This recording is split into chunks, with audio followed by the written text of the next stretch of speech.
We're defining Jesus. The one thing that should bind everyone is Jesus.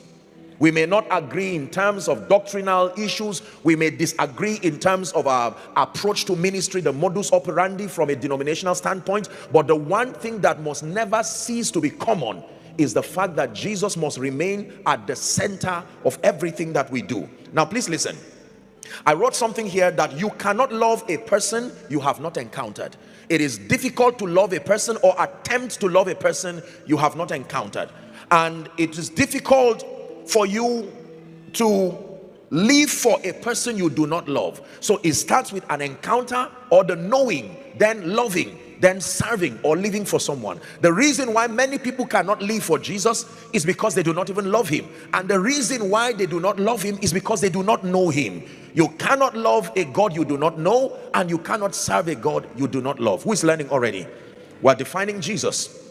Now, I wrote something here and I want you to still listen, that the inefficiency in our Christian experience and the poor results that are obtained from our evangelistic programs is traceable to our not knowing Jesus.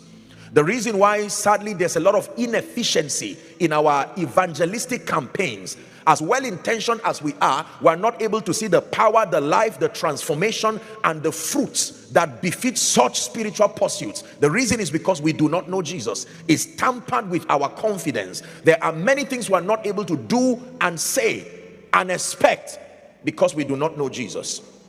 The believer is not given the liberty to learn God anywhere and anyhow. There are boundaries to our pursuit of spiritual knowledge. It's important for us to know this. There are lots of extra biblical materials, agreed, but once it has to do with the revelation of Jesus, sufficient is the scripture to give you all the definitions of Jesus that you need. Are we together? So when we say that the Bible is accurate, you may have heard me teach that the accuracy of the Bible is not in its linguistic prowess. No. If you gauge the Bible based on its linguistic prowess, you will find it wanting. The accuracy of the Bible is not even in its archaeological accuracy, because you will find on many grounds, there are many students, scholars here, and you will find out that on many grounds, many information were tampered with as the Bible was being canonized and all the transitions through history.